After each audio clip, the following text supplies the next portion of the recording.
But then there was a female ranger that happened to be passing by at the time that I fell.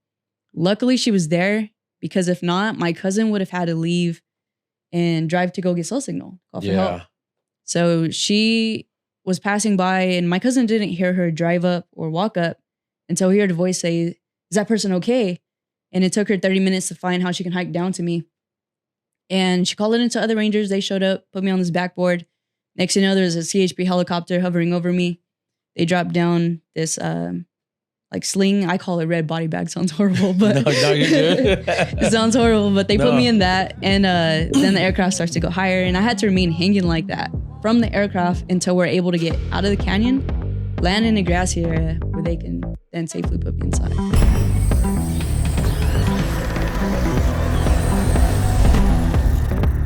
What's up, everybody? We're doing this again. This is Jose Cruz. Yes, your favorite Native American man. We have a special podcast today to kind of give you a quick background before we jump into this. Man, Still Here podcast represents something. Represents you, represents me, represents a lot of people, man. And the Still Here brand really speaks to a lot of people. And this individual today, this person is just, I feel like is the epitome of what Still Here is. Today we have Mia Natalia. Yes, got it right. Mia Natalia. And man, I'm so glad you are here today. Thank you so much for taking the time to come out today. Thank you for having me. On this hot summer, you know? So yeah, let's just get to know you. Tell us who you are, where you're from, what you do, and we'll just get into your story. Yeah, so I'm here from the Valley. I'm a Central Valley native, and I was born and raised here, grew up here. I did live in Northern California for a little bit. Then I moved back to Fresno, but I am the founder and motivational speaker of Ascend Professional Services. And I've been doing this for almost 4 years now. Okay. Yeah. And before that, I mean, because obviously we see that you're in a wheelchair and it's like there's a story behind that. Yeah. You know, let's get into the story before all that, because I do want to get into that, but let's kind of get to know you. You know, how was your childhood? What were your hopes and dreams, aspirations, family, and all that? And you know, let's get to know you first. Yeah, of course. So as soon as I graduated high school, like I said, I was born and raised here in the Valley.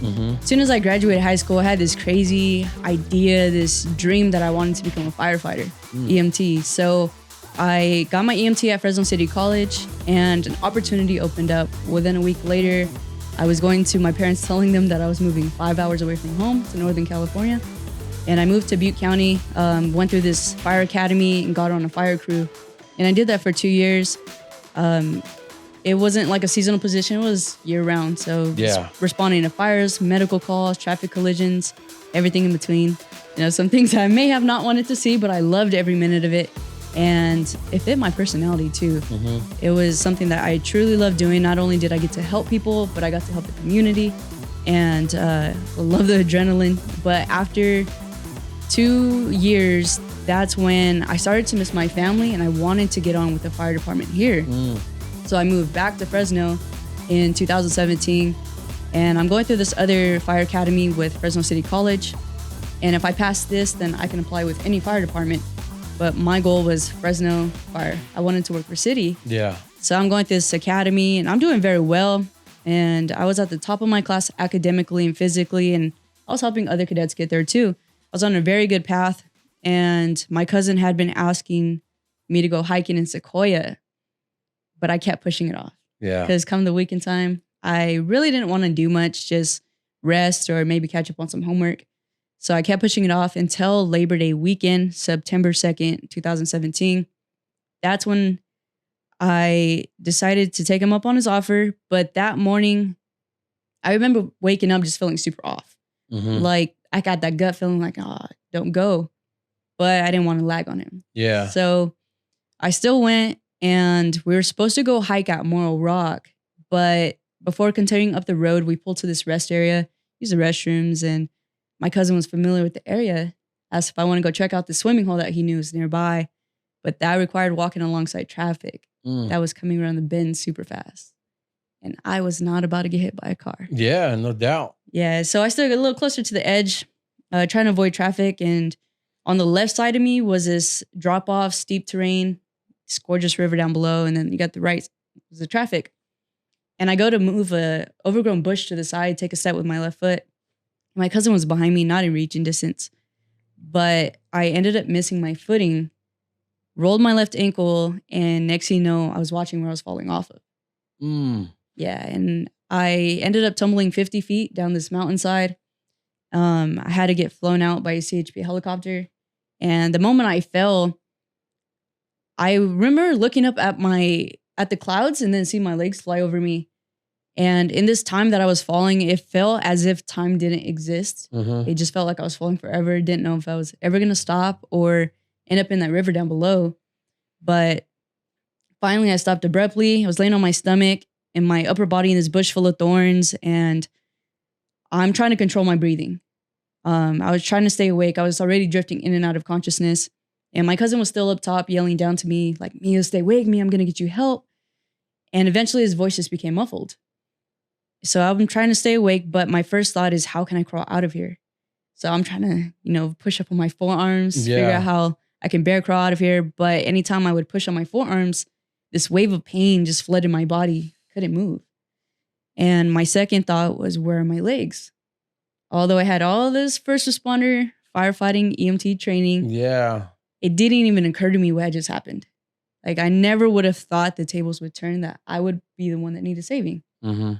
And I'm laying there and I'm just like, the only thing that stopped me before the river was this one tree log.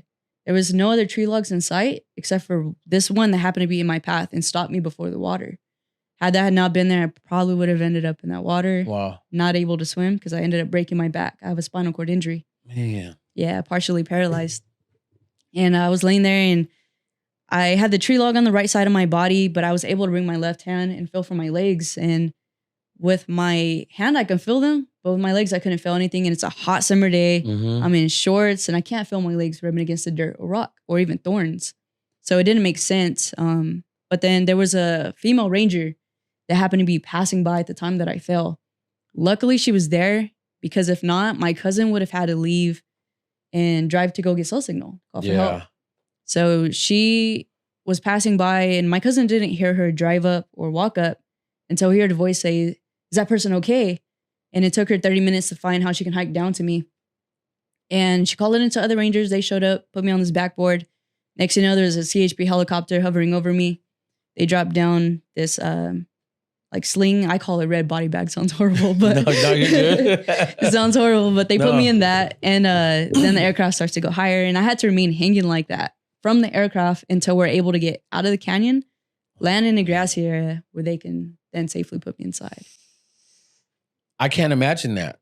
I mean, just talking before we got started, you like I said, I've heard the story, but to hear from you and, you're a very great storyteller. And I was in that, just seeing that. And were there like you said, you had a gut feeling. Yeah. And plus in Fresno, you don't lag on people too, because you lag or, but those feelings sometimes we listen to, especially when it's like family and, it's like, yeah, we need to go. But when you were down there, did you have time to think about, man, I shouldn't have come. I shouldn't have this. What went through your mind through all that other than what you mentioned, what was worried my parents, what are they going to say? Everybody else, Yeah. Well, I had that gut feeling in the morning. And when I moved back to Fresno, I moved back in with my parents because I was going through this academy. It was like a full-time job. I remember telling my mom, man, I don't feel like going. She was like, well, don't go. And I was like, yeah, but I can't lag on him, And that gut feeling stayed with me the whole trip. I got there and was just like, man, I really just should have just stayed home. But you know how sometimes we tend to put others before us. Yeah. Sometimes we go and do things and we really don't want to, but yet we do it because we don't want to upset someone else, right? So we still go. And that gut feeling, that I call it my intuition. I know I went against my intuition that day. And it could have saved me from a lot. And now looking back, it was the best thing that has happened to me.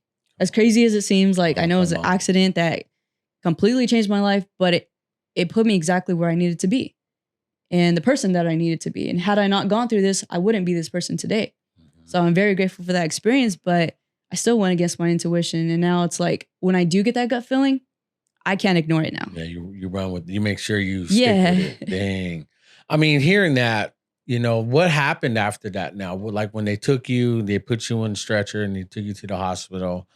You know, what was the stages after that? What did you experience? What was told to you? Then, you know, how did you find out fully, yeah, you're never going to walk? And what's the percentage of you are? What were the next steps and events that happened after? Yeah. So once we, like I said, I got flown by a CHP helicopter and we landed on the helipad at Downtown Community Regional Medical Center here in Fresno. And when we landed on the helipad, everything from that point on is a blur. I had the pilot paramedic in the helicopter with me that did a hell of a job trying to keep me awake. Mm-hmm. He's asking all these random questions, like, what's your favorite color? Where'd you go to high school? And I'm kind of getting frustrated. Like, dude, I'm trying so hard to stay awake. Yeah, yo, look. Yeah. I don't care. I love Menudo, but not right now. Yeah, I was like, you didn't realize what just happened? But yeah, so we landed on the helipad. And I remember briefly going through this elevator. Next, you know, I woke up in this staging area with a whole bunch of nurses surrounding me, bright lights above me, my clothes already cut off me. And I kept drifting in and out. So that was the next thing I remember. And during this time, they assigned me a Jane Doe name because I wasn't yet identified. So they gave me the nickname Ladder, which I now have tattooed on my neck. I saw that when you got in. Yeah, so that's actually the name that they gave me before they knew I was in the fire service. I guess they go by alphabetical order and they were on L, so they chose Ladder. Super random. Yeah. And so my family, anytime they would come in, they would have to ask for Ladder because Mia didn't exist or I wasn't yet identified. Yeah. And then my family comes storming in, bawling their eyes out. And I wasn't able to go into surgery until the following morning because they didn't have a neurosurgeon available. It was a busy weekend, it's Labor Day weekend. And during that time, they told my family that I might not make it through surgery. So they were already giving everyone a heads up. And I went through surgery the next morning, Sunday morning. And I don't remember any of that, but I remember waking up in my private trauma ICU room by myself after the procedure. And the neurosurgeon comes in and he's at my bedside. And at the time I'm 20. Yeah, I was going to say, how old were you? Yeah, I just got started in this career and I'm only 2 years in. I'm 20 and I'm laying on this hospital bed. He comes in, he looks at me and he takes a long, deep breath. And he's like, I know you're young, but you might never walk again. And if there's any chance at all, it's going to be about 10%. I'm sorry. And that's it. Like, that's it. In this moment, like, my heart completely shattered. Like, what do you mean I'm not gonna be able to walk again? Something I didn't have to think about doing from the time I learned how to do it. It just came so easily. Now I won't be able to fight fire. I just got started in this career. I'm only 2 years in. I worked my butt off to achieve this goal. And now you're telling me I can't do that? Now I won't be able to do little things like play with my little brother who's at the time he was 5. So I won't be able to, you know, pick him up, give him a big old hug or teach him how to play soccer, ride a bike, little things like that. Now I won't be able to run with my dog or, you know, I used to love dancing in high school. I used to go from the different friend groups dancing. Yeah. So I was super extrovert, friendly with everyone, just want to put a smile on people's face. I used to battle my dad at parties. Yeah, I was the life of the party. Like, girl. Oh, yeah, man. Anytime Mia walked in, they knew. They knew. All right. You know, so hey, yo, Mia just got here. Yeah. You know, let's get it. You know, let me just do that again.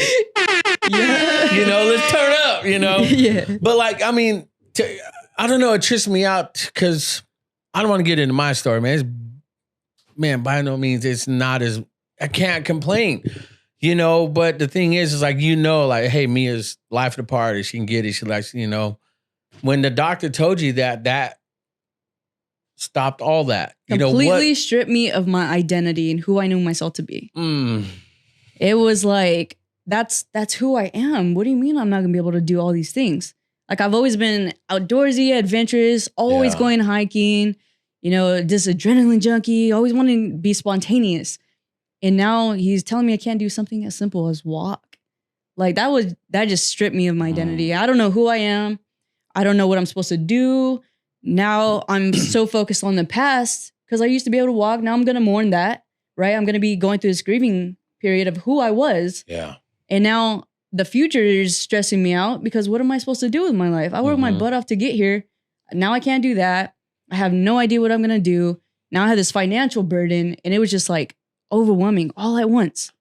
So, man, for a young 20-year-old to have all that tossed at you because you're barely getting out of, teens, college, and then you're barely starting that poof of life to get all that taken from you. Here, by the way, this is how you're gonna have to handle it from here on out. Or, I can't begin to imagine that, to talk to you now to see where you're at after 5 years. You said this is coming up, right? Yeah. 5 years. And I mean, I don't know.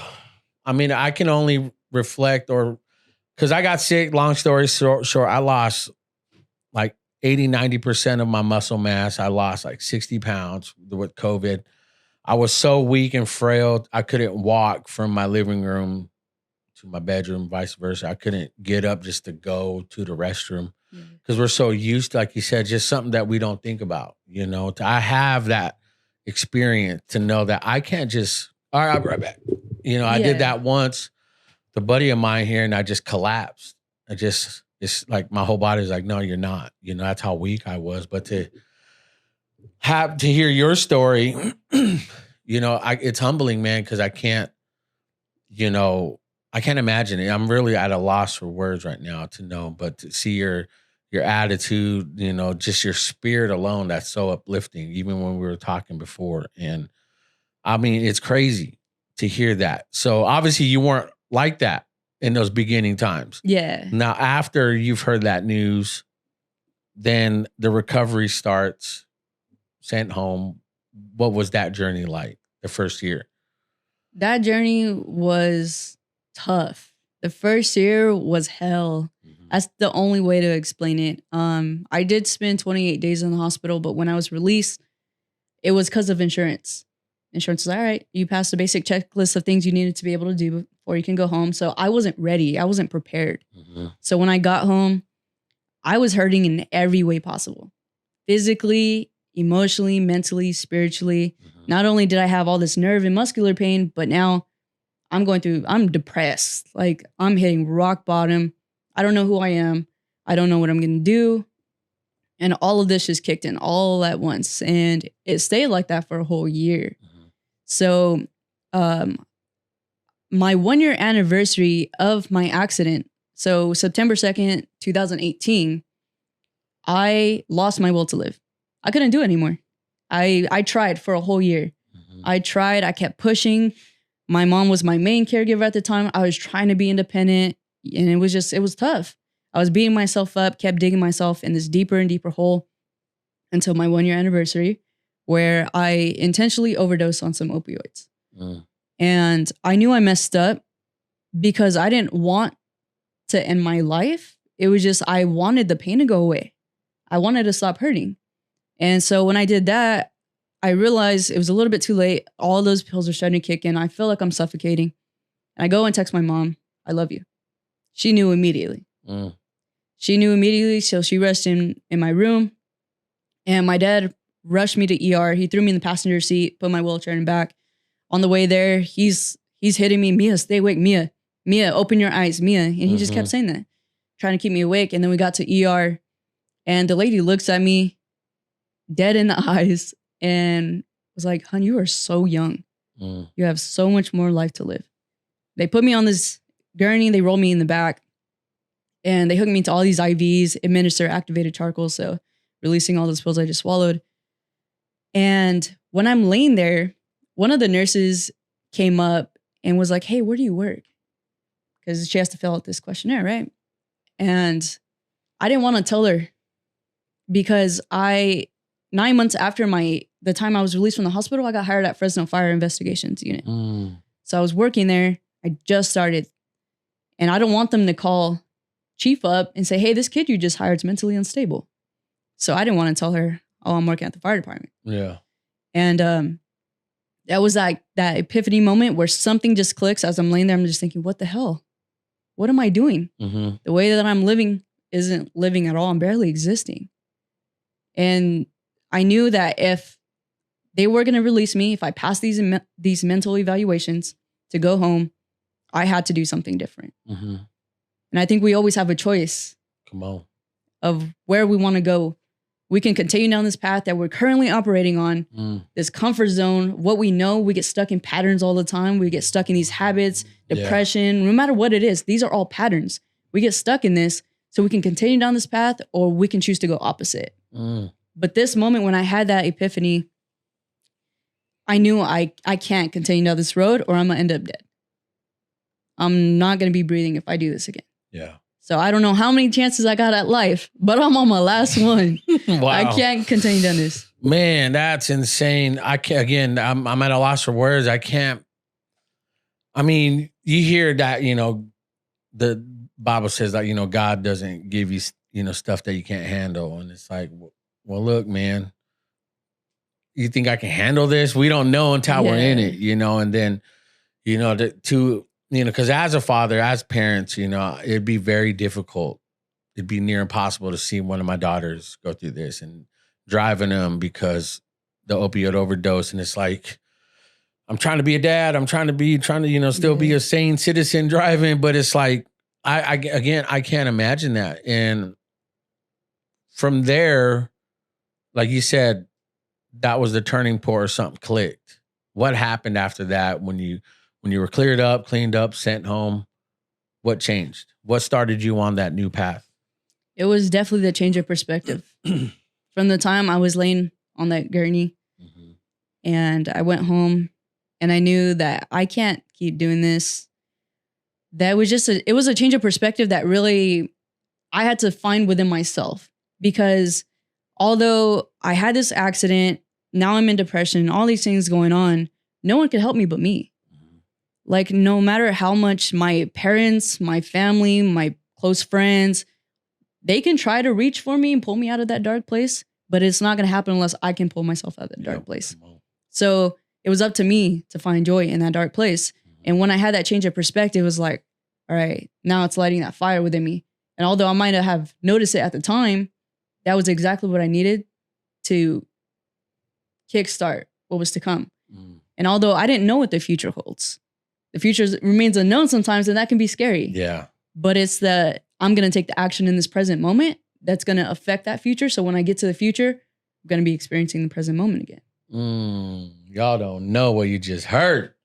Man, we can go into depth about time, because my whole perspective. No, I'm down. Let's do it. I'm serious. Right. Perspective is a huge deal. You know, my experience, I had a huge perspective. I was in the hospital by myself. I faced me. I couldn't blame nobody. I didn't see them, my family, for a long time.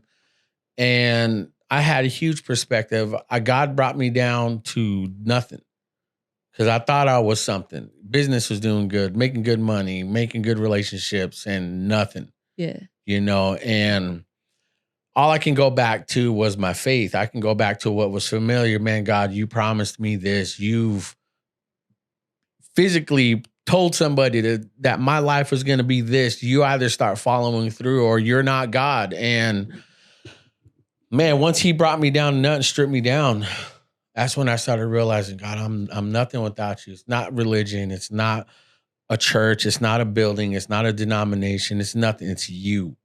You know, when God put me down into that, you know, moment, not put me down, but when I was down in that moment, God connected with me where, all right, dude, now let's talk. Let's have that real conversation. That's when I knew, okay, yeah, perspective. What was more important, you know? And so to hear that, like you said, you have a lot of time to talk about perspective, you know? So when you started changing your perspective, like you said, no one can pull you out. Yeah, you have tons of support systems, friends, families, everything, you know, reaching out for you, but you're like shunning them. You're like, no, this is me. Let me stay in my dark hole. Then you're like, now it's like, I got to get out. I got to start. A lot of the times, like you said, like going through something like that, where you were in the hospital and now you're connecting to God, to spirit, to source, right? A lot of the times we tend to seek external validation. We tend to look to external sources for help. But really the answer is, instead of going out, you got to go in. Come on. You got to go within yourself. Connect to God. That's literally within all of us, right? So the only way that I was able to get out of that dark place was to go within, to face all that I was hit with, or that I was going through, that I was putting myself through.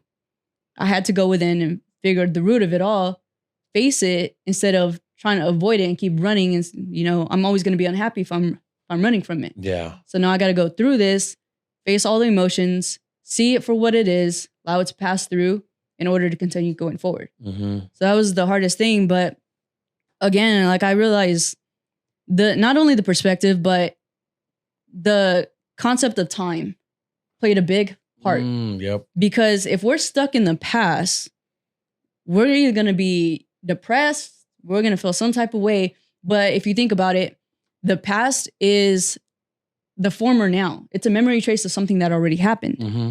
So once you tap into this memory trace, which is a thought that is now stored within your mind, that your body's going to react to that thought through energy, and energy within the body's emotion. Yep. So when you go back to that place of where you were, you're going to trigger the emotions that you felt in that moment, whether they're good or bad. Yep. So for me being stuck in depression, now all those negative emotions are coming about. And it's as if I'm experiencing it again in this present moment, but really I'm living in the past, living in the former now. Yeah. So trying to stay present without focusing on the future too much, stressing about what am I going to do?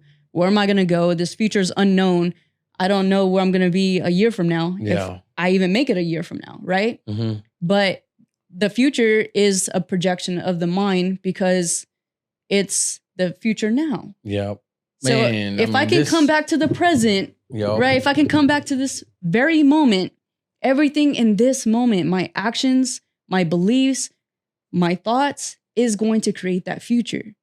When I get to the future, I'm going to be experiencing the present moment. Come on. Right? Because we don't get the same second back, nor can we predict the next. Yeah. So that was one of the main changes of perspective was like, Mia, stay present. All you have is right now. Yep. Tomorrow doesn't matter. I'm grateful to be able to take a breath today. Man, girl, that is some true. Do you realize did you like black out and realize what did I just say? What did I just say? Like Will Ferrell. I tried to do on old school, like, what did I say? What happened? Yeah. Man, that was real. Because I'm guilty 100% of that. I feel like that's why, again, still here means so much to me.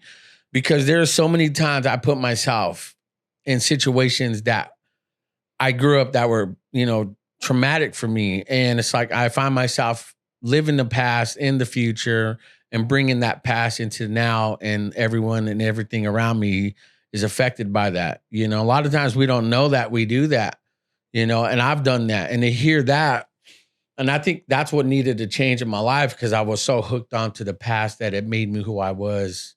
And that wasn't me, because it stunted me. I was told this part of my life will never, ever break through. And I lived defeated, and not knowing.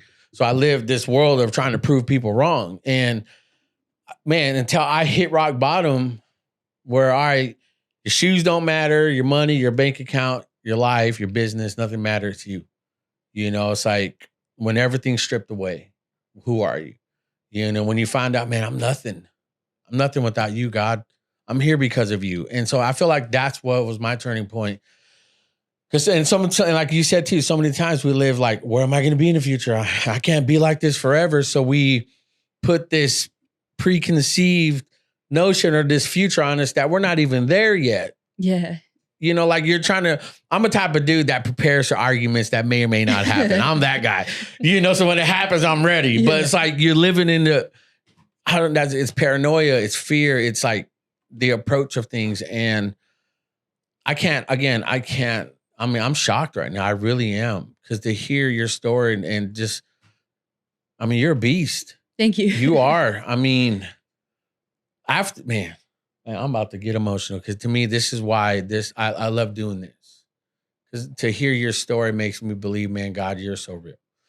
Because to come out from a situation like that, something that happened to you, no fault of your own, and to be here still and have this story, have this motivation, have this impact, to me, that's why we do this. This is why I exist for this, because it's a blessing.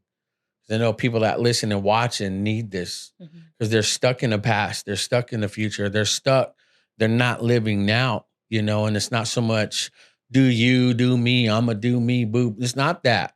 I think it's more than that. It's like, how can I live for me, for you guys? Because it's not about me, you know, and that's why I think you grabbed on, you know. So after, like, I mean, man, I can go on all day. I'm sorry. But after your recovery, you know, you said there's more to live for. When did you start realizing, okay, I just got to get up and try to do something? Because I know, like, your family, friends are like not used to seeing you like this. Where did you feel like they were just trying to overtake care of you, or trying to like no, hey, let me do that for you. No, I can do this. You know, when did that process, you know, start and to be where you're at now? You know what I'm talking about? Like the pity, or I don't want to sound like that, but So the first year, like I said, my mom was my main caregiver. I was still learning how to transfer, you know, to the shower chair to take a shower, little things like that. Get dressed on my own. I was, you know, learning all these things, a new way of living. And it was all about adapting and overcoming to this new way of living. And that was hard the first year. But after the first year, I kept trying to be independent. Yeah. I didn't want to depend on anyone for little things like that. I wanted to be able to go and get out on my own. And that, like, I think it was my pride. I'm not going to lie. Like, I think it was my pride, my ego that kind of kicked in, was like, no, I don't need no one's help. Yeah. And so I started to do more things on my own, probably the first year. And it was mainly because I was working at the fire department. I needed to drive.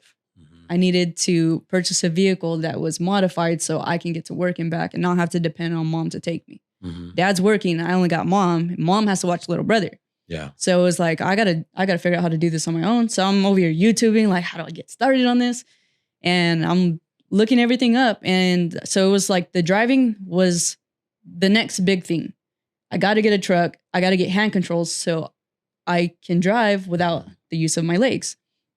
So I did that, and little things like that from that time that I got my own truck at the moment so I can get to work. Everything started to fall into place. It was like, okay, now I'm going to try this. Now I'm going to start going out with friends a little bit more. And eventually my pride needed to be put aside because there was times where I needed to ask for help. If I can't get over a step, if I can't get up this ramp, or it's too steep, or if I can't reach something, I got to put my pride aside to ask for help. So little by little, it all feels like it fell into place, but I would say like the first year or two. So when it was like, all right, now I've always been this person that's independent. I've always been this driven type of person. So it was like something that if it wasn't for my personality, maybe I wouldn't have gone here, or I maybe would have been like, I'm not going to go back to work. I'm just going to be laying around all the time. But that's not who I am. You know? I can tell you're not, you know, but, you know, because I felt that coming in, because when we talked Friday, because this happened like in 3 days, you're like, hey, I got time. All right, Monday, let's do this. You know, my mind, I was telling my wife, I was like, I want to facilitate here, but I don't want to feel like I'm like trying to be like too helpy or too, you know, because I never want to make anybody feel that they can't be or do anything. And I just want to be there to support, you know. So when you're like, oh yeah, I can do this, this, and this, I can already tell where you were. You know, so I want to treat people, just everybody, you know, like, hey, you can do it. You know, support. You know, my sister, you know, found out she had cancer, and God bless her, man. It went away. Everything's gone. But I told her, like, look, I'm not going to treat you any different. I'm not going to treat you as the sister with cancer. You're my sister. I'm going to still clown on you. I'm going to still this. And she's like, thank you. Because it's a mindset. Because if you treat them like they're sick, that's what they're always going to be.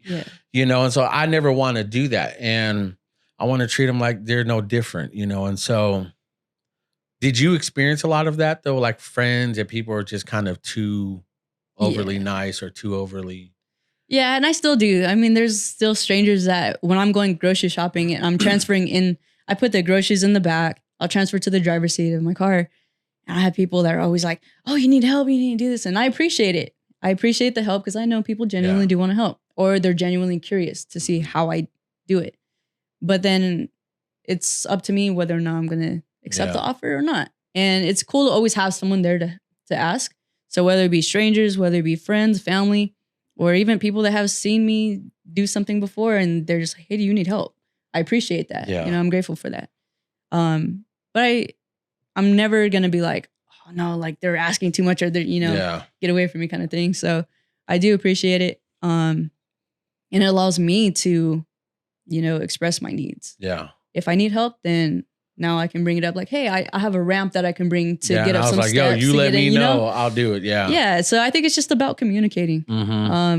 I know a lot of people can be closed off to communicating, or they don't want to be asked, or that they get offended by it. Yeah. I'm not that person. Yeah. Like, I appreciate asking. Yeah, I don't see you being that type offended and be like, I can do this on my own, I don't know, but I need nobody, Yeah.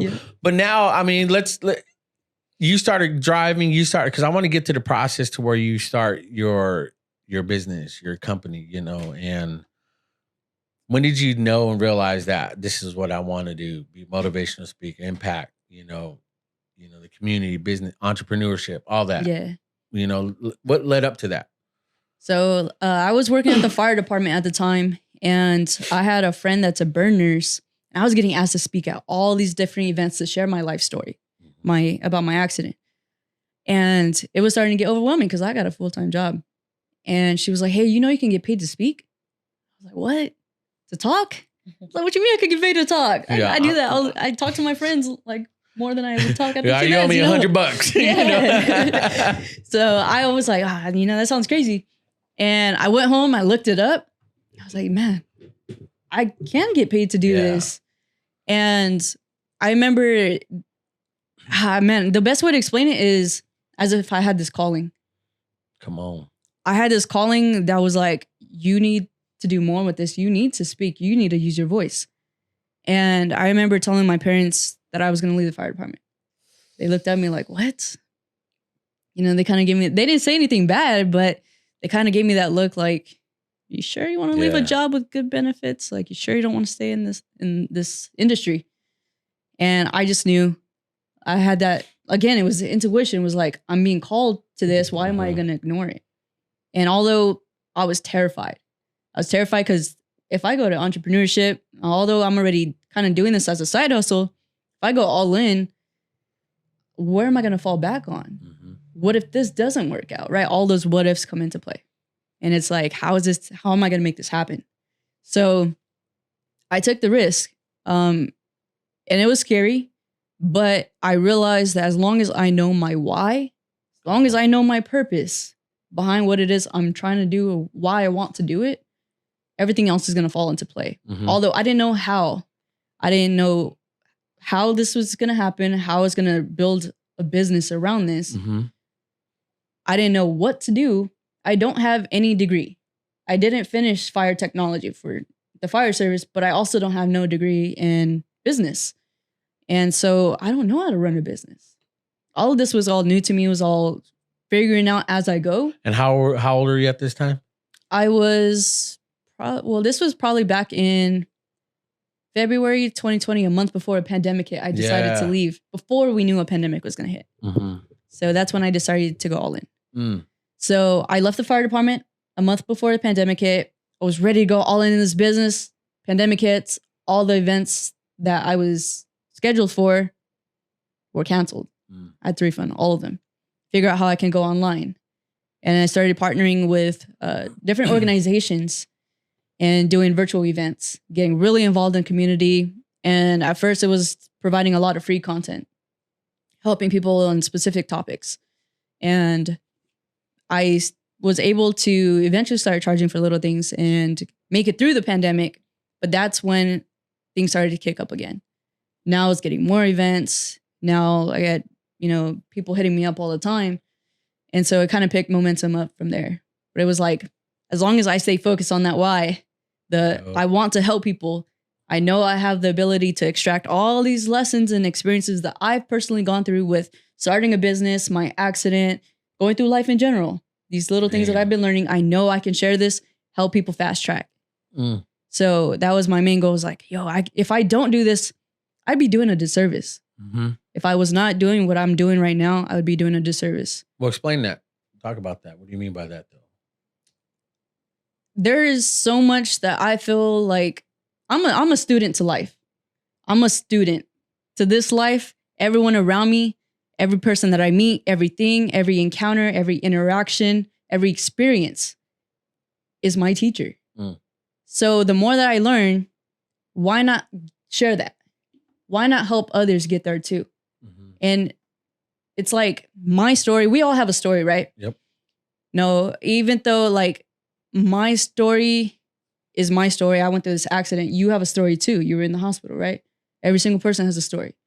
So although our stories may be different, our journeys may be different, our story can be medicine for others, right? It can be that healing medicine for others so that even if they are in a place that you were at, you can help them by sharing your story. Yep. But you're also helping them fast track whether or not they are going through what you went through or they're not. You don't want them to go through what you went through. Yep. So why not give them that information? So if I wasn't doing what I was doing, it would be a disservice in the sense of like, I can help people, why not do it? Yep. You know what I mean? Yep. I mean, that's real because I remember at some point in my life when we left, because I was, again, I say this a lot, you know, everyone that listens, watches, like, okay, we know Jose, but I was a youth pastor. I was a pastor. We were down in Selma and we had to leave Selma. It became real toxic. So when I came over here, again, when that ceiling of, you know, I wasn't supposed to be someone or something, I just kept hitting and I believed it. And so I moved here to Clovis because I got closer to work.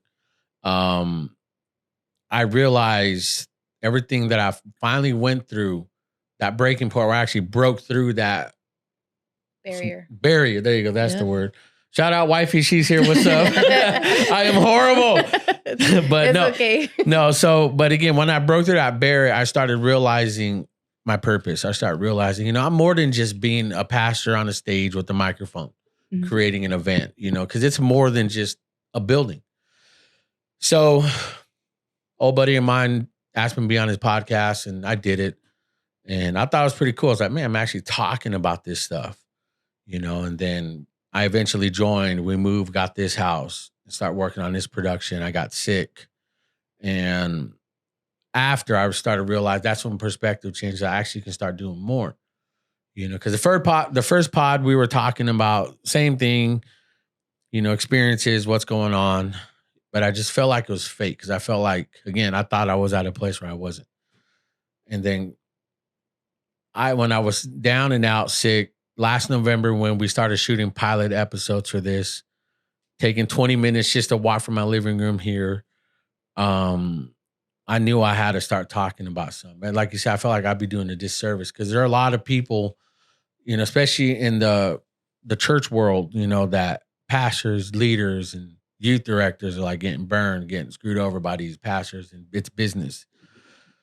I was like, I got to talk about it. You know, I got to put myself out there. I got to talk about the experience. And so now that's all I live is I want to tell these stories because I know that somebody listening or watching be like, yo, I'm in that right now.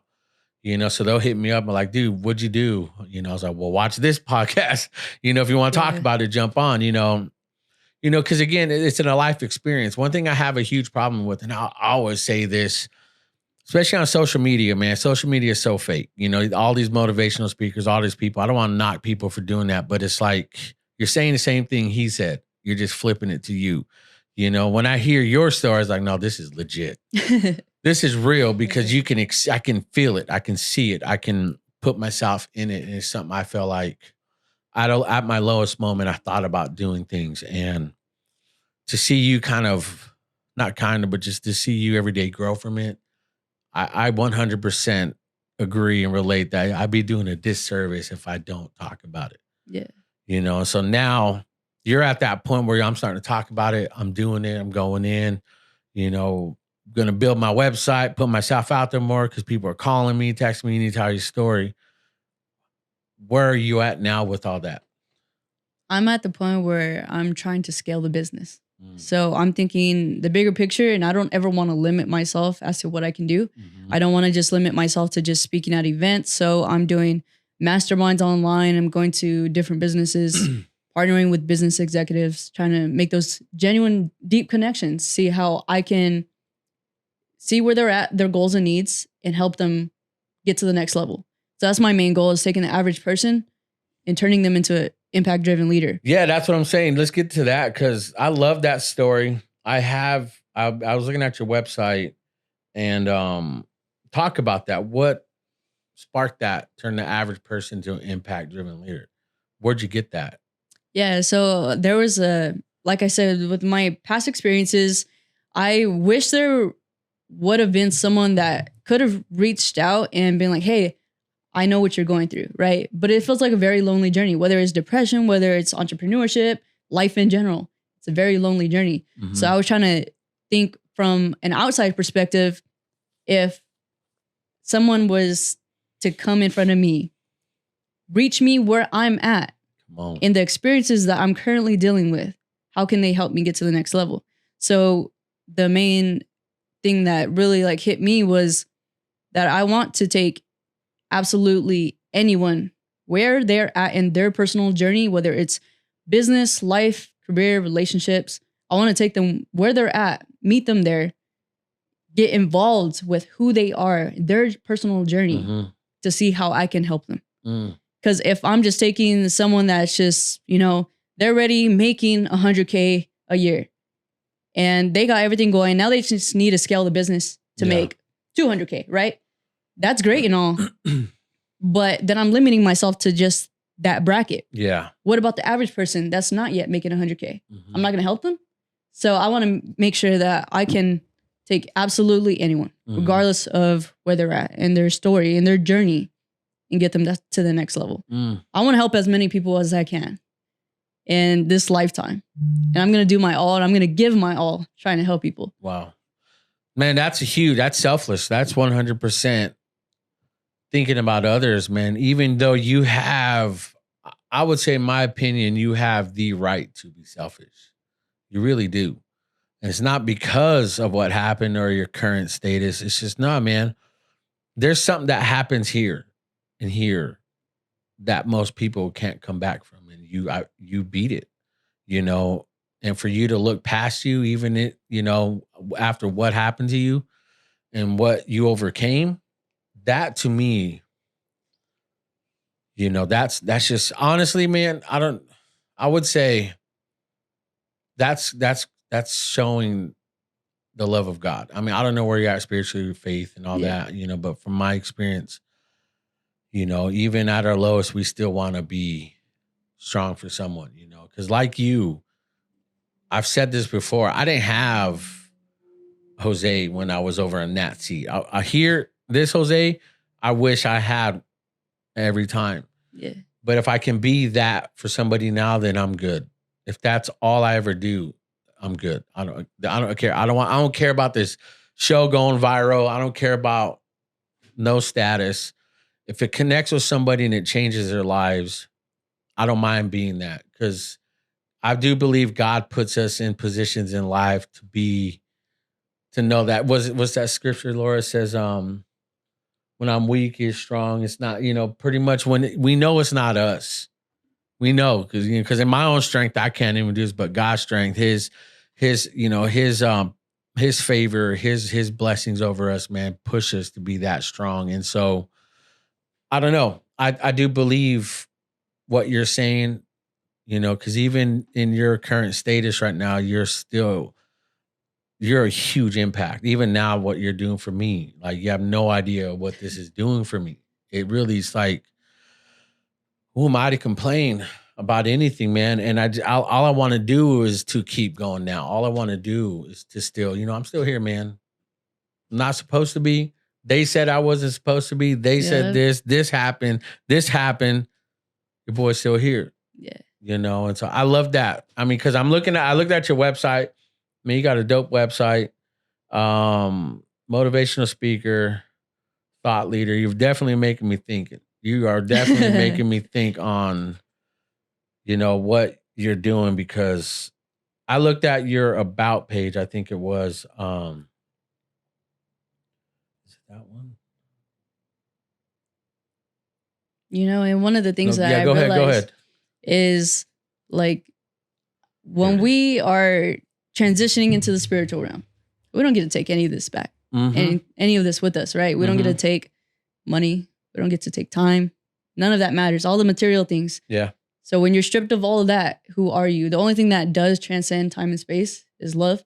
So if I can continue to make those deep connections, because I do genuinely care about people. So if I can help them on their journey and show them that unconditional love, meet them where they are, then they're going to remember not so much of what I said, but how I made them feel. Come on. That's real. That means more when I'm at the end of my life. If I have another experience, like I said, I don't know how many lives I got left, but when I am at the end of my life, looking back, the last person I want to meet on my deathbed is the person I could have been. Say that again. Last person I want to meet on my deathbed is a person I could have been. Come on, man. You guys don't even know what you guys are listening to or watching. Yeah. That's huge, man. How old are you right now? I'm 25. Man, what 25-year-old thinks like this? Seriously, it's like, it's a different person. It's a different experience. It's a different calling. Yeah. Even the Bible says many are called, but the few are chosen. And I feel like you answered the call, and you're chosen for this. Is it the way we would have wanted it? No. But again, it just shows, all right, it's not us. It's not me. There's nothing special about me. Yeah. But God chose me and he saw fit to choose me. Guess what? Now I got to walk in it. Man, this is like, what do you think, Laura? Where are you at with all this?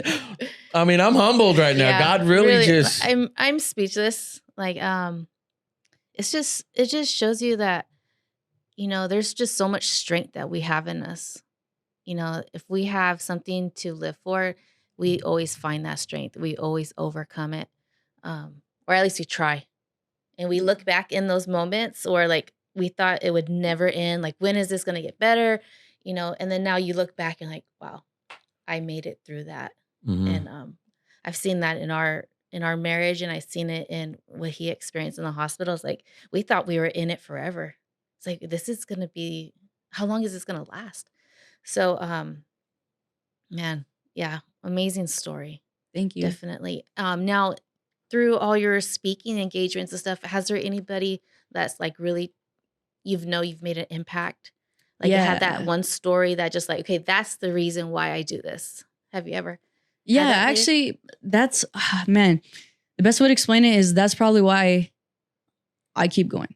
Seeing someone's, body language change when I'm speaking, like I've had people, actually every gig I've had at least one person cry that really like felt all the emotions. And to see their physical body go from, the way that they came in and now they're lighting up, they're glowing. And then they go and message me or they send me email or even a text message. Yeah. Like, this is how it resonated. Like, I grew up this way and this is how I related to your story. This is how you helped me. Yeah. And getting those messages like that is like, that's exactly why I'm doing what I want to do. That's dope. Cause I look at your website, takeaways in the program, you'll learn how the identity gap, how our actions and beliefs are linked to our identity habits that will help you achieve long-term success, how to identify your income. You have a huge setup. You have something that you really can help. A lot of people can benefit from this, and it's like, and you said even now you've probably have testimony of what, the impact you've done. Did you see this? Like, while you're down and out, you're like, I'm doing this. It's like, you don't. Yeah. Until, like, do you regret this happening to you? No, definitely not. Are you angry? Were you? At some point, obviously you were, but now. Yeah. At first I was. Mm-hmm. Now looking back, as crazy as it seems, my accident was the best thing that has ever happened to me. I would not be where I am right now. I would not be this person that I am had that not happened to me. Let me tell you guys this, man. You guys listening and watching, you are in a situation right now, probably not of your own doing. And you think, why, man? Why me? I'm going to get real Parichi. I'm telling you, man. But I'm just saying, you're in a situation right now that you cannot control. And guess what? That's fine. You control your controllables. Shout out Johnny Fisher. You're there for a reason. Do we know why? No. Are we supposed to know why? No. Otherwise, it'd be an easy way out. And everything in life is not easy. It's not free. It's like we watch Friends because at night I fall asleep to Friends every night. Even if we finish the season, we'll start the next one, or the whole one. We'll start over. But there's this one part where Chandler's on the internet with chatting with somebody. He didn't know it was Janice, but it's like, hey, can we meet?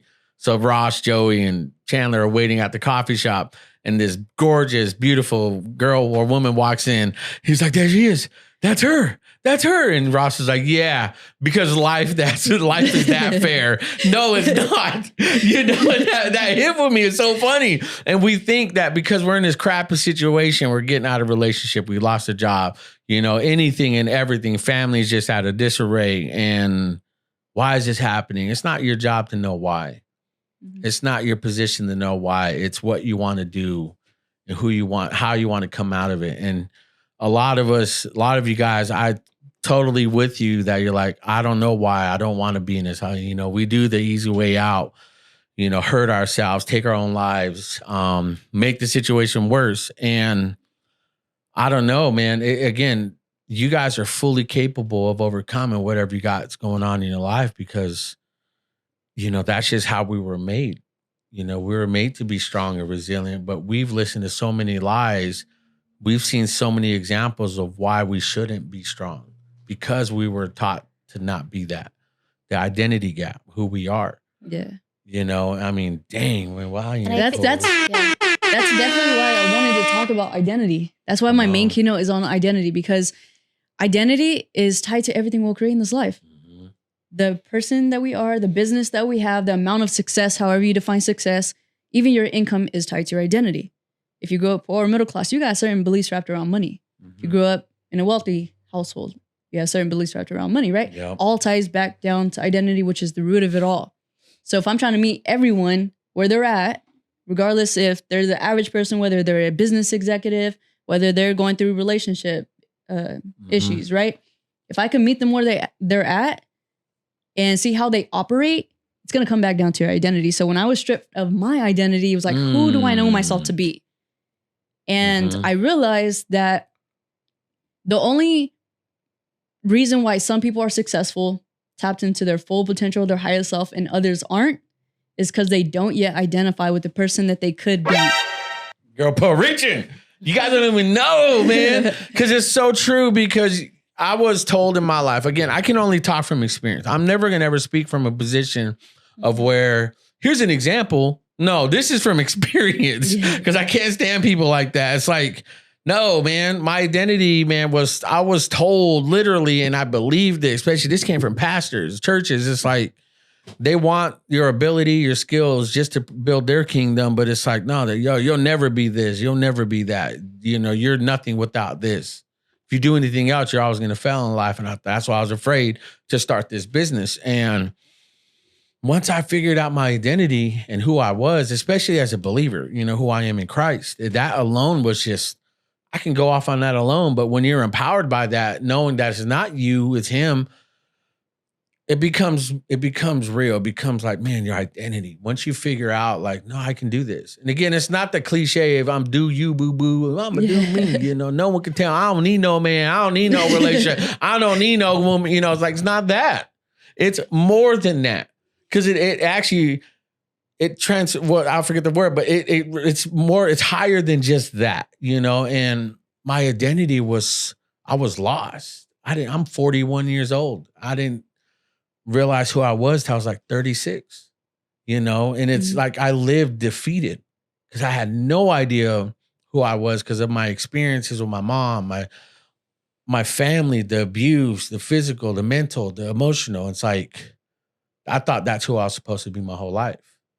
You know, I really felt that. And I brought that into our relationship, not knowing how to treat a woman or my wife, or because I had so many stepmoms growing up and I thought that was natural. And it's like, no, I don't know, man. That's why it's like to read that. When I read that, I thought that's definitely what I want to talk about, the identity gap. And you're in it. You're like, that's you, your message. Yeah. Well, the person that you want to be, you already are. A lot of people don't realize that all of that separate space of who you want to be, who you need to be, it's an illusion. You are already that person. So if you think about it, like if you're thinking, who's I want to be in, let's say 5 years from now, and you start to feel that, you actually start to act like that. So it's just like changing your own perspective, your own mind, your own thoughts and beliefs around who you are. And you start to move differently, right? Move as your highest self because you already that person. Are you guys listening to this again, man? Because I can only, again, oh my gosh, you're speaking to me because I was told that, dude, you know, you're not good looking, you're this, you're that. And I lived defeated that way, or you can't speak. So I didn't speak. You know, if I did, it was intentionally to hurt before I got hurt. You know, it was intentionally to be something I wasn't. And so it put a bondage over me, you know, it put me barriers all over my life, you know, and it's like, it's so crazy what that does. You know, somebody listening and watching told them that you're never going to amount, you know, to anything. And that's how people live defeated because someone said that. Yeah. Whether it's someone close, a relationship, mother, father, anybody. And we're living that way and we don't even know it, you know, because someone planted a seed and we did the watering, not knowing because that's how we felt, you know. And to me, that's this world we live in, you know, to have a glimmer of hope to someone, what you're doing, you know, just gives me more hope. I'm very optimistic for at least what you're doing here in the Central Valley, you know. And so it's, I don't know, man, I'm really at a loss of words because of how positive and how inspirational this is. Thank you. Really. And I do believe, you know, you're right where you're at, right where you're supposed to be, you know, and you're, you know, even you as a motivational speaker, do you still have your low moments? Do you still feel like, oh, why am I doing this? You know? Yeah, I do. I mean, we're human. We always have bad days, right? Mm-hmm. I luckily broke my depression cycle. That one day I had the epiphany moment. So I have not dealt with depression since then. But I still have bad days where it's like, man, why am I doing this? Why am I trying? Why do I keep, you know, trying to help people? And I realized that, you know, if I wasn't doing this, then there's so many lives that I could have helped. I don't want to ever think of like, oh, I could have done that. I could have helped people or I could have done more. When I'm at the end of my life, like I say, like I don't ever want to think of like who I could have been. I'm gonna say I did that. I gave my all doing that. I gave everything I possibly could. I gave, you know, as much love. I loved as hard as I could. I shared everything that I knew. I want to say I gave all of that. I don't want to have any regrets. That's what's up. You know? I mean, that's so real because what is that? There's a quote says, I've spent my whole life. I've given like you, man, see, that's COVID memory. Like I can't stop. My brain like goes in that like mid conversation. Like I forget what I'm talking about. It's crazy. It's like, I'm like, oh man, I'm bad enough forgetting things as a dude, you know, but COVID memory does not help, you know. But again, I feel you on that because even doing this, I sometimes, man, what are you doing, dude? You're in your garage, you know? But the thing is, though, this goes further than that, you know? And like I said earlier, man, we were working from home before we had to, before it was cool, even though it's not. But, you know, from there, you know, like you said, you're human, you know? So there's nothing wrong with admitting that, you know? What do you got going on? I mean, well, first, your ink is dope. Thank I love you. your ink. That ink is clean, girl. I mean, what are you doing right now? How are you just, what outside of all this, what's the social life look like? What does it look like? Making genuine connections. Really? Yeah. Are you just always on the go? I try to rest. Yeah. I got to keep it balanced. I got to be able to recharge just because I am always around people. I'm always around different energies. I start to feel that. Yeah. So it's important for me to make sure that I do rest, take my alone time. You know, even if it's just chilling at home or doing some self-care or little things like meditating, like those are the things that I truly enjoy. And it helps me in every aspect of my life. Like the way that I see it, I can't have one aspect of my life be chaotic and it not affect another. So like, let's say, example, like relationships. I can't be in a relationship that's going to cause chaos to my mental health and have it not affect my business. So I think there has to be a balance with every aspect of life. Are you in a relationship right now? I'm not. I'm actually single. Yeah. You looking? And Come on, y'all. You know, I'm just here. Yeah. Come on, don't cut yourself down like that, girl. Come on, do it. I mean, because again, you still have to think about that part of your life still, right? Does that sometimes worry you? Do you feel like you get like, you know, is that something? No, I've been able to make this genuine connection recently within the past year of having it build a strong foundation of a friendship first. So that's kind of where I'm at, but I'm really... I don't want to get too nosy, but I'm just, again, I'm that guy I'm that guy. I'm like, I want to know, you know, but it's just between us, you know, corny, I know. But again, that's my mind. That's where my mind goes, especially for someone like you that you do what you do, you know, it's like, where do you still make time for you? Where does like the motivational stop? And like you said, take care of you and just Netflix and chill, you know? And it's like, does that happen? Is that often? Do you feel like you need more of it? You know, I actually feel like the motivation or the business itself isn't a business. I don't feel like it's work. The way that I see it, the way that it feels for me is I'm just having fun. Yeah. I'm doing something I'm passionate about. I get to help people and it's something I felt called to do. But for me, it's not like, oh, I have to wake up today. I got to go to this event. Got to put in hours. Like, no, I get to do this. Yeah. It's not that I have to do it. I get to do it. I have the opportunity to do it. I was placed here. So I don't think it's something that I ever have to like, you know, really push aside. It is just who I am. It's a part of me. I show up to those events the way that I would show up right now. Yeah. The way that I would show it to my friends or family. I'm the same all the way around. But I do have to take time for myself. And I think I've been getting better at prioritizing myself, my own needs, learning to, you know, just love myself even more. Can't pour from an empty cup, right? Like, what's that saying? You can't pour. Yeah, I know exactly what you're saying. We vibing. You know, I mean, that's what's so dope. I mean, what's your and let's get to know you more, because what's your routine like? You know, you work out, you do your thing. What do you like? What's your routine? You live by yourself, or you with your folks still, or you got? I moved back in with my parents. So I ain't tripping. If I can move back with my parents, I'll do it. Shoot, life's tough.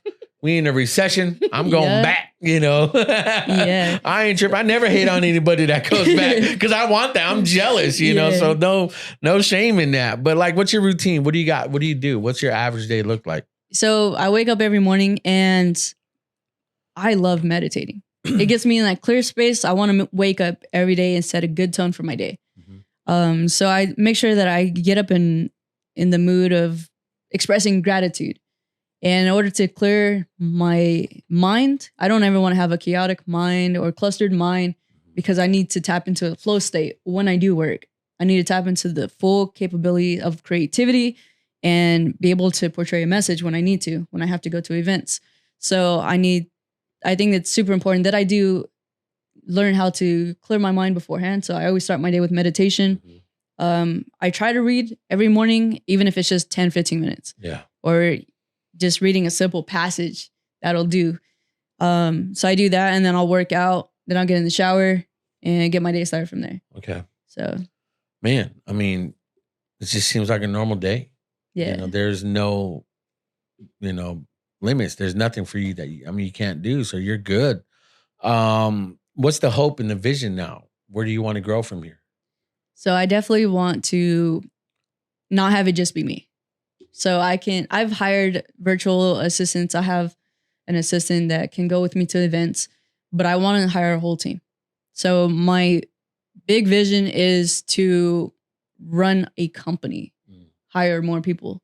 So I recently added on a DBA. So my speaker name is Mia Natalia, but I added a DBA, the Send Professional Services, so that when I do hire, they can say that they work for Send Professional Services. Then eventually I will hire a whole team, like events manager, another administrative assistant, and so on in marketing and outreach. And so that's the goal. But I'm still not sure if I want to have them work for home, and when I need them to come with me, then they will, or if I'm going to start paying for overhead. Yeah. So that's kind of where I'm at right now. I'm at this point where I'm scaling the business. It's starting to grow. It's starting to kick up momentum, which means a lot more traveling. So with a lot more traveling, do I want overhead? Do I want an office? Or do I want to keep it remote? They work from home. I work from home until we need to link up. And we'll travel all over. And so the goal is to get out of California, start traveling more across the US and eventually all over. Worldwide, girl. Yeah. I see it. I can see it. You know, I mean, have you ever thought about starting your own podcast, your own shows? Because I feel like you do have a message. I feel like you do have connections, and you can. I can guarantee you can pull out, you know, some good gems. You know, especially with, I mean, just what you spoke on today. You know, is that where you feel like you would do too, or? Yeah, I don't ever want to limit myself. You know, I don't want to limit myself to just speaking or just doing this. So a podcast has been something that I actually wanted to do. It's kind of started it, but then it was like, I need to prioritize what I'm focusing on right now and grow this first.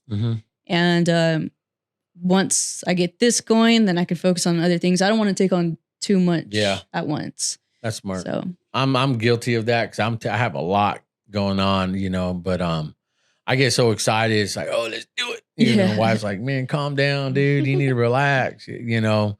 But I don't know. I just feel like whatever you need, let me know. I want to help. I want to partner with you in some way, somehow, you know, just get you, you know, just because like, I do believe, you know, shout out Dre Avalos, you know, you slay queen, you know, she hit me up real quick, you know, and she was like, yo, you need her on your podcast. You have no idea what she can. She's like, her social media, just like, yeah, she needs more of this, you know? And so what I usually do is this premiering on a Friday, Sunday, leading up to, I have all these teasers, just like teasing it, letting people know about this show, you know? Especially you said a lot of dope stuff. So it's like, I'm going to take that and just cut it right when it gets good. And people are like, oh man, I want to, well, go tune in, you know? But I don't know, again, shout out to Dre, man. She's just a good homie. I met her at Channel 26 and we just, you know, we're just been friends since, you know, just, she was supposed to jump on their first show because we were building it and just, she got busy or something was always happening. You know, she was like between jobs and starting her own company and just a lot, you know, transpired. And so, I mean, yeah, shout out Dre, you know, but I mean, overall, I mean, what do you like to eat? What is like your go-to cheat meal, or like you like pho, menudo, pozole? I love everything. Yeah. Oh yeah. You know what I have addiction for though? Tell me. Panera. Out of all Panera? things, Panera. Yeah. I've been to Panera once. What? That's real. Like, what do you like at Panera? That's so Panera-y. If that's a word. Oh man. Well, there's a few things that I like there. I like their pizza. I mostly get the Mediterranean veggie because I've been on this like healthy binge, but I've been eating like a lot. So I've been trying to like work out more and just watch what I'm eating raw foods and veggies. So I have been doing the Mediterranean veggie there a lot with the baguette though, because I like bread. I gotta have the carbs. Yeah, you gotta got your cheat. Me, I'm like, give me that big old tub of pho. You know, let me sleep in it, let it, you know, like soak in my pores. I'm that guy because because I didn't eat from August, September, October, and I didn't eat for 4 months. Yeah. And when I got my appetite back, I didn't lose my taste or smell. I lost my smell, but I didn't lose my taste. But I couldn't eat because, again, I couldn't breathe. If you know, when you're chewing, you just, you know, or most normal people chew with their mouth closed, breathe through their nose. Me, I wasn't, you know, but I couldn't eat, man, because I felt like I was suffocating. Yeah.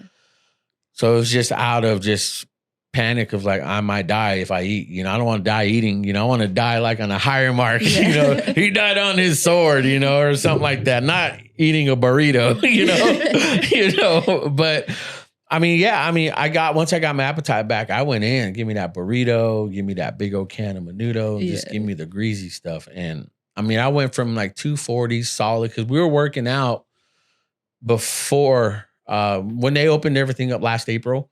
We went straight to the gym 5-6 days a week, 2 hours a day. We were going in, eating right. And when I got sick, it took me out. My doctors and nurses are telling me, man, you saved your life, Jose. Your body, you trained and made your body strong to fight this. That's why you're still here. And they told me that I'm like still here, you know? And so I need to get back onto that. This is already probably like late August because I got like 4 other podcasts. Man, I wish I can just share this now. You know, it's like, oh, but like August has been a full year that I was sick. So I have this personal goal to take back the 6 months that were taken from me. So your boy was indulgent. You know, I'm slamming soda pops. You know, I'm going in. You know, so I mean, I don't know, man. I love I love your story. I love you. I love what you do. You know, you got my support. Whatever you need, whatever you got going on, you got a local event, you want us there, we'll go. We'll ride with you. Thank Seriously, you. we'll ride and die with it, boy. Because, man, when I connect, man, when someone like this connects with me, man, I just want to make sure I want to be there. Seriously, because that was what I feel is important to get out more. Not my glory. You know, everyone sees like the website, they see what you're doing. I always say this, and I will die saying this, is that I want to tell the story behind the glory. You know, it puts more meaning, it puts more connection to it. You know, if someone can know the story behind it, then they'll follow it and support it. And that's where I'm at with you. I know your story. I know what you've been through. Man, and we're here for you. Seriously. Whatever you need, Thank you. I got you. But we do the thing on the show where we do last words, last thoughts, and you're probably really good at this, I think. But what would you tell somebody listening and watching? What would you tell them? What was your word or your anything? What would you tell them? So a lot of the times we tend to think, our purpose is this goal-oriented thing. I used to stress about whether or not this was a career I was supposed to be going for, right? Mhm. We stress little things like that. Like, what is it I'm meant to do in this life? Yeah. But the way that I see it is, what if our purpose we've already done? We've been doing. Mhm. What if it's something as simple as an interaction or conversation with someone? Yeah. What if you complimenting someone at the grocery store, change their day? You don't know the type of day that they had. Mhm. So what if that is our purpose? Having simple interactions. So instead of focusing on this goal-oriented thing, you probably already fulfilled your purpose. Mhm. Purpose to cross paths with a specific person that you ended up having to go through a lesson with in a relationship. That was your purpose. Mhm. That's it, right? So I think it's that, stop stressing about what you're meant to do, because you're already doing what you're meant to do. That's so real. What about you, Laura? I think, we were talking about identity earlier, and I feel like before we actually dive into our identity, we have to have like a moment of like surrender to where we're like, I can't do this on my own. And so I think in that moment, if you're in that moment, just surrender to it. Because I feel like God's not gonna leave you alone. He's there. And I think when we surrender, he's able to take us and like, okay, let me help you. And he gives us that strength that we knew that we couldn't do it on our own. Mhm. And then we find ourselves finding our identity. Okay, that's why you made me this way. Mhm. It's a strength. It's not a weakness. And that's what I got. Girl, you are reaching too. Man. I mean, that's real. That's so true. I think that I'm inspired. I'm more, man, that flame just got bigger. It really, you fanned the flame, and it's something that, it's not like I doubt what I do, or, because I know my skills. I know what I can do. I've lived a whole life of proving people wrong because I knew I was good at it, but I lived defeated inside. Never showed it, just that false gazpacho, like, that's not me no more. But I think overall, man, to hear your story, to hear what you've gone through, and there's probably like tons more you can talk about. We got like 900 hours that we can record on this hard drive, man. We can do it. I want to break the world Guinness of Records, like 2 days, right? 2.5 days podcast. I think it's 2.5 or 3 days. 3 days. I want to break that record, man. We can do it, Yeah. But I think overall, just to have you on, just really seriously, it made the flame stronger, bigger, because like you, I'm human too. Even the guy, I get the haterade that says, oh, thinks he's a motivational speaker. He thinks he knows it all. No, I don't. It's because I know I don't. I can speak on it and come from it. I've come through a lot of stuff, or self-sabotage and others trying to hurt me and, take me out, or just, and so I think what I've learned most was to identify that, hey, your weakness is actually that's your greatest strength, and Vulnerability yep. is the biggest strength. Mm-hmm. And I was very not vulnerable. As the wifey, she knows, now it's And like, I also think when you start talking about it. You know, people don't like to talk about it and they stay in that. Mm-hmm. But once you start talking about it, it actually breaks down those barriers and it shows your vulnerability. And it's like, oh, well, I could grow from this. And that's why, you know, we feel so inspired right now meeting you. It's like, because we're like batteries, you know, we charge each other up and we're like, yeah, this is why I do this. Yeah, that's real. And I think that's kind of where my biggest strengths are. Because I know who I am. I know where I've been through. I know what I still need to work on, you know, and I think talking to you just only, you know, shows me the mirror, you know, because a lot of people want to show everyone else the mirror. Like, hey, look at you. Look at you're an idiot. No, turn that drawing around, figure it out. Then when you like look at yourself, you think, man, I've said this before. I've done this before. I thought this before. You're not too proud. That's why a lot of people don't like looking at themselves fully in the mirror, you know, and I'm that guy, you know, and so to have you on to just only further just advances me to keep going, be more vulnerable, connect, help people with the identity gap. That's where we're at. You know, that's where I think that's real. I think you put an actual legit face to the problem is identity. Thank you. You really do. You bring that to the table. And I appreciate you. Again, I love the hell out of you. I love your vibe, everything. I love how you drove up here by yourself. I'm like, that's what's up. You know, you're doing you, you know, and there's nothing, you know, this doesn't make you any different. It doesn't, you know. Let me ask you this. Because are you, what is your, like, you Christian, Catholic? What do you believe? Or what is your? I'm whatever you want me to be. Come on. No, I'm just kidding. No. I don't, I like to. What'd you grow up as though? I grew up Christian, but I was baptized Catholic. And there's this word that really resonates, omniism. It's finding truth in all religions. So it's not necessarily just, you know, picking one and saying the others you can't be. It's just finding the truth in all of them. And well, in saying that, then do you believe that you could be healed and walk? And do you want to walk? Yes. Yeah. Yeah, I do feel like. But do you think that changes your story? No. No. My story will always be my story, even if it isn't where I end up. I'm not defined by my obstacles. And a lot of us, we tend to identify with our trauma. Regardless of where you end up, what you've been through, you get to decide where you're going to go. So do you want to walk? Do you eventually want to go back? Yeah, I do. That's good. Even if it takes me forever. Or, because I've continued to go to therapy. And I've been going to therapy for 4 years now. 2 years in, hit some roadblocks. I was like, man, I don't see any progress. You know, why am I still trying?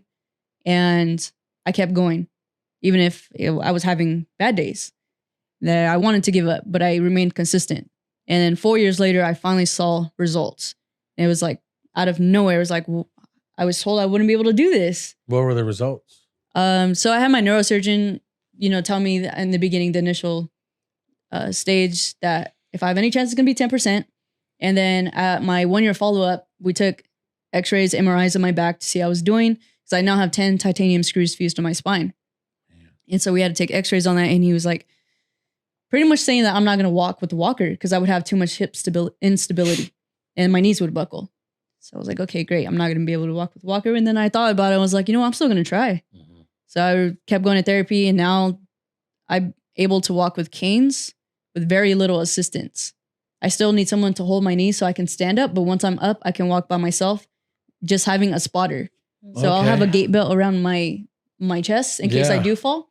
But I can bring my legs forward and I can walk with canes. Nice. Yeah. So it's more than I was ever expected to. Dang, that's awesome. So you're telling me there's a chance. You know? Yeah. There's a will, there's a way. Come on. So whether I go another 4 years before I see more results, whether I go 15 years or the rest of my lifetime trying, at least I can say I tried. I love that. I mean, I know we're supposed to end this, but man, you got me with questions now. You know, that's one thing I love about the show. We go on. You know, has anybody ever tried to tell you, oh, this is the reality, or this is what you need to accept that? Have you faced that? Yeah, I've heard that a few times. One, definitely being my neurosurgeon, but I know it's his job to not get people's hopes up, Mm-hmm. to tell them the bare minimum. But my doctor is God. Come on. So no man could tell me otherwise.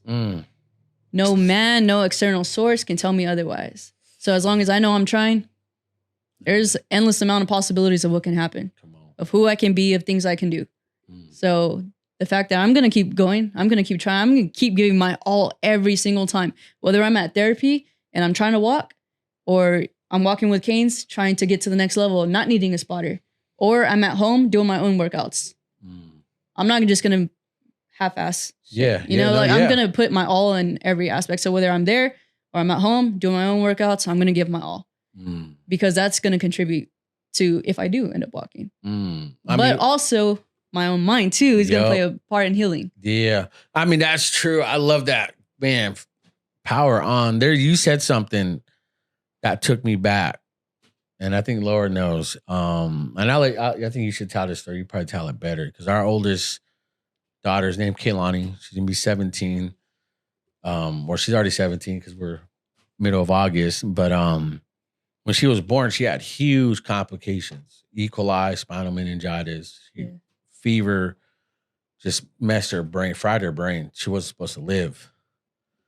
So I went to Valley Children's Hospital, and I mean, we have that moment where like, well, yeah, you're a doctor, you're this, you're that, but my healer, our doctor's God. Yeah. Maybe you Well, we were all in the confident, or the doctor's the cry room. The cry room. And it's me, my parents, Jose, and we're just sitting there, and he was telling us, she's probably going to be brain dead, learning disabilities. He's just going on and on. I'm like, I just had this beautiful baby. What's going on right now? And I'm like, listening to all these, negative stuff. And my dad's all, my dad was like, you know what? He's all, we believe in a higher God. He's all, we know God's going to heal her. And as my dad was saying this to the doctor kind of had like a little smirk. Yeah. He was a really nice guy.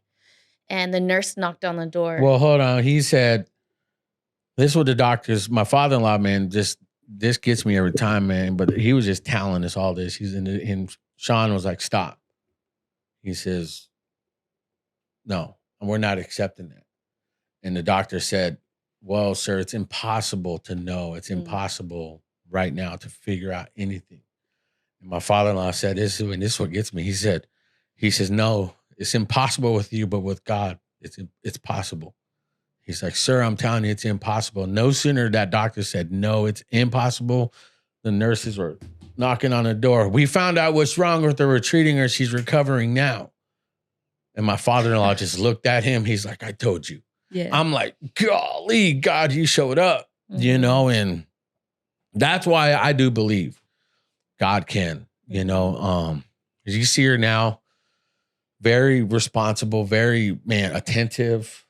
She's a caregiver. She loves taking care of her family. And you see her struggle with her speech, her learning. 17, she's going to be, but she still has like a reading level of 3rd grade, 4th grade, but I don't care. There's so many strengths that she has that we're focusing on. And, to hear your faith in your story, man, I do believe it's possible.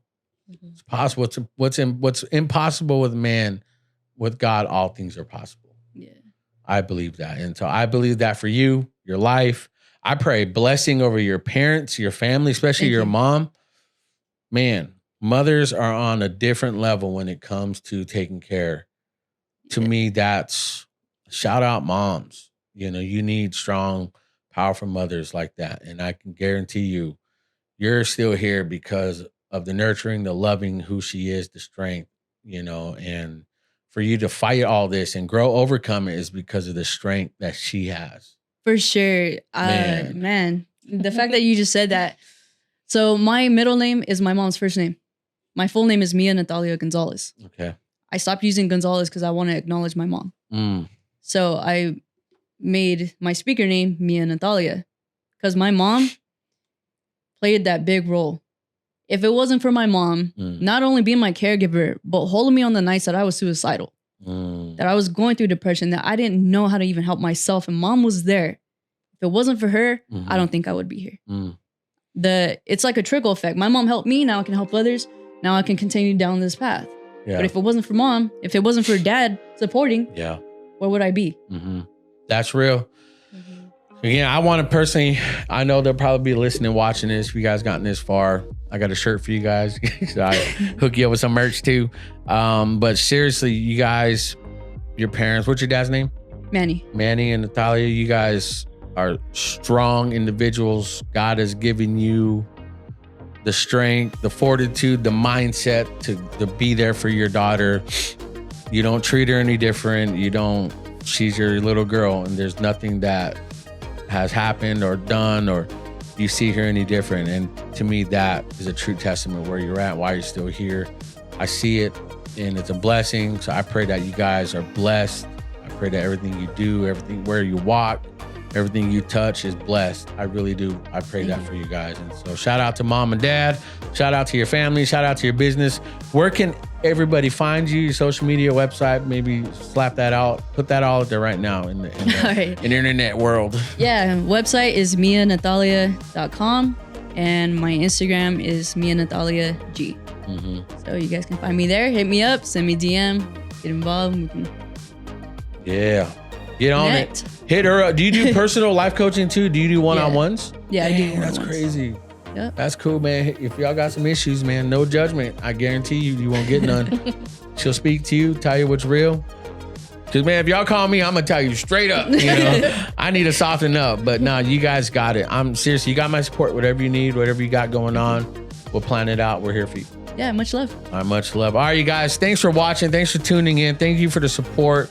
Head over to our season 2 episodes, season 1, all our pilot episodes. Follow us on Instagram. Thank you guys for all the subscribes and the likes. Don't forget to hit that notification bell. You guys, like this video. Help us out in the algorithm on YouTube, because I really don't push YouTube. YouTube is annoying, but you know what? I definitely want to step up the production in that. So like and share this, man, this story. If you guys know somebody going through something, facing the issue similar to me or something different, man, this show, this podcast is just for you. We're here for you guys. We love you guys. Stay tuned for the next one. We'll see you guys in the next one.